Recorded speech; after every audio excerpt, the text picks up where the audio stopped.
Halo teman-teman, jadi di sini aku mau sedikit cerita tentang pengalaman pertama aku pergi ke luar negeri. Oke, jadi hal yang paling pertama aku lakuin itu adalah mencari tahu. Mencari tahu ini itu bisa lewat YouTube, lalu juga Google, dan banyaklah hal lainnya yang kalian bisa dapatkan dari situ. Dan yang paling penting itu kalian jangan malu untuk bertanya. Oke, kenapa ini sangat penting? Ya karena kalau kalian mau pergi ke luar negeri, lalu ataupun kemana aja, kalau kalian nggak tahu jalan, kalian mau bengang-bengong kayak gitu, ya nggak mungkin lah. Tapi bukan itu aja, handphone kalian harus selalu aktif ya.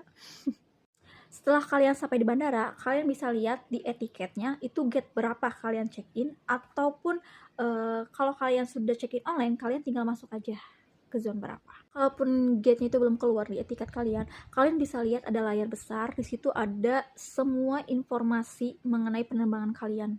Setelah kalian check-in, lalu juga proses imigrasi dan sebagainya, nanti kalian langsung masuk aja ke zone yang ada di tiket kalian itu. Dan kalian tinggal tunggu, dan dengan pengumumannya itu pasti ada pengumuman ya. Jadi kalau misalnya kalian takut nantinya kayak gimana, kalian harus berani buka obrolan dengan orang baru. Jadi kayak hal yang aku lakuin itu aku ngajak kenalan orang, dan kalian bisa lihat itu orangnya baik atau enggak kalau dengan cara ngobrolnya itu ya kayak gimana. Nah, setiba kalian di negara tujuan, biasanya tiap negara itu ada yang harus ngisi arrival card, ada yang enggak. Tapi waktu itu aku pergi ke Malaysia itu aku harus ngisi MDAC. Nah, MDAC itu nanti kalian bisa lihat di Google ya, linknya ada MDAC kayak gitu. Kalau seputar pertanyaan di imigrasi itu nggak semua ditanya-tanyain sih. Kayak aku nggak ditanya sama sekali di imigrasi. Cuman teman aku itu dia ditanya-tanyain. Kayak pertanyaan itu, berapa lama kalian stay di sini? Hotelnya hotel apa? Atau kalian tinggal di mana? Bawa uang berapa? Gitu sih.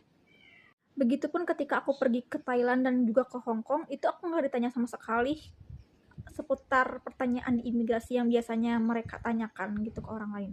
Untuk di Malaysia itu aku ngisi arrival card, Thailand juga ngisi arrival card, tapi ketika aku pergi ke Hong Kong aku nggak harus mengisi arrival card. Jadi aku nanya ke petugasnya di sana, dan katanya itu udah nggak dibutuhin. Jadi aman. Nah, untuk maskapainya kemarin aku menggunakan maskapai Lion Air, lalu juga AirAsia dan juga Vietjet. Nah, untuk maskapai AirAsia ini waktu aku di Malaysia itu juga ditimbang dengan bagasi kabin itu 7 kilo. Jadi gak boleh melebihi. Dan untuk maskapai Vietjet itu benar-benar ketat banget. Jadi ketika barang yang aku bawa itu gak boleh minimal satu tas dan juga satu koper kan. Nah, ketika aku bawa 3 koper itu benar-benar semuanya langsung ditimbang semua.